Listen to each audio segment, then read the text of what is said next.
જય માતાજી મિત્રો, તમે આવી ગયા છે ગૌશાળાની અંદર. તમે જોઈ શકો છો નેના રેડલા એની માને ચૂંટ શાંતિ સાથે આવે છે. તમે જોઈ શકો છો રેડલું ચૂંટ આવેલું છે. એ ઊભી એની માં જ છે મિત્રો. એની માને એનું રેડલું ચૂંટ આવે છે શાંતિ સાથે. તમે જોઈ શકો છો. તમે ગાયોની હાલત જોઈ શકો છો. એ ગાયની હાલત કેટલી છે, બીમાર ગાય છે.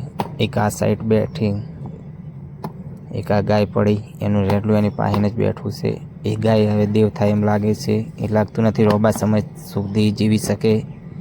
એ ગાયની હાલત તમે જોઈ શકો છો. એ બાજુમાં બેઠું એનું રેડલું જ છે. તમે જોઈ શકો છો. આ ગાય વધારે 10 મિનિટ મને લાગતું નથી કે ગાય બાપડી જીવે. ટૂંક સમયમાં દેવ થઈ શકે છે ગાય. આ ગાય તમને જે દેખાય છે એના પગે ભાગેજેલો છે. એને આપણે દવા કરી દીધી એટલે કમ્પ્લીટ થઈ ગયું છે. એને એ ઊભું થઈને હવે તો એ કે છે ત્રણ પગ ઉપર.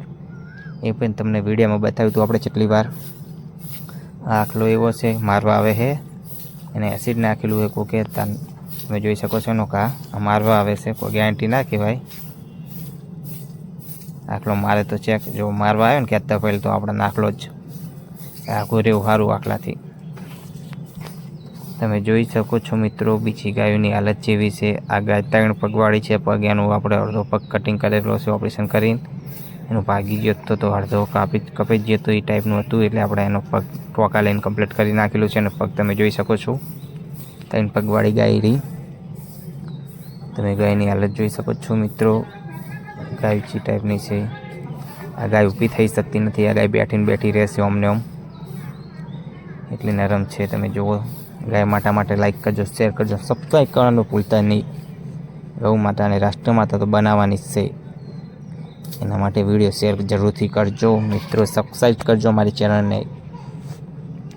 આ એક ગાય એવી છે જે 2 પગ ઉપર ઊભી રહીને 2 પગ અડધા જ વાળે છે આના જેમ.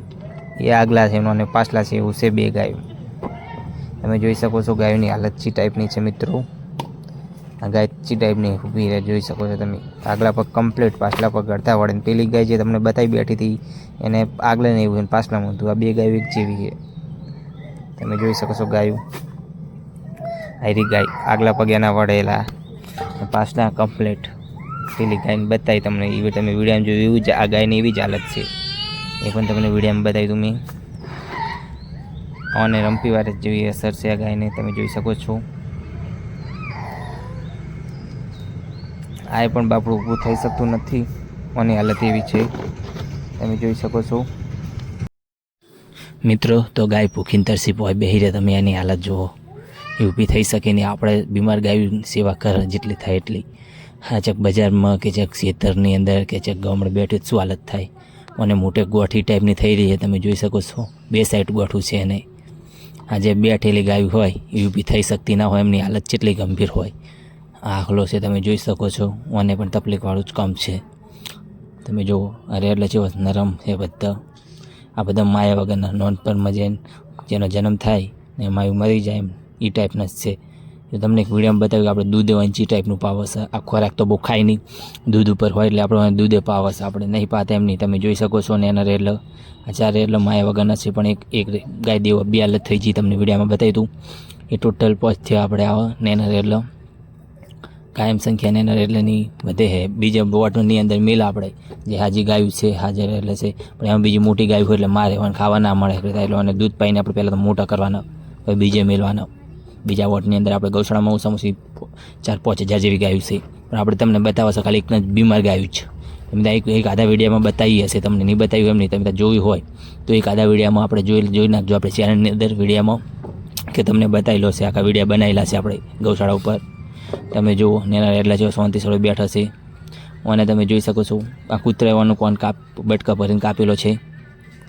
વિચારો ને. આ તો પછી થાય દવા ના કરે તો જીવા જે પડે. જેટલું દશે થાય ગાબડું બાપડું.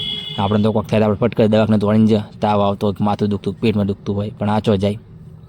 આપણા હોમાં જેવા તાકીને ઉપર રહે. તમે જોઈ શકો છો મારા હોમાં જેવું તાકી રહ્યું છે. એમાં કે હું કોક ખરાવું એ કારણે બધા જેવા બેઠા છે. એટલે ગાય માતા માટે લાઈક કરજો, શેર કરીને સબસ્ક્રાઈબ કરવાનું ભૂલતા નહીં ભાઈઓ. અને હાલ જો આ ઊભું નથી થઈ શકતું. મને શું કરીને આપણે ઊભું કરવું. ઊભું કરે પડતું થાય. બેઠું ખવડાવીને આપણે સાકરી કરે આપણે અહીંયાની. તમે જો આ આપણી પાસે આવે જેમ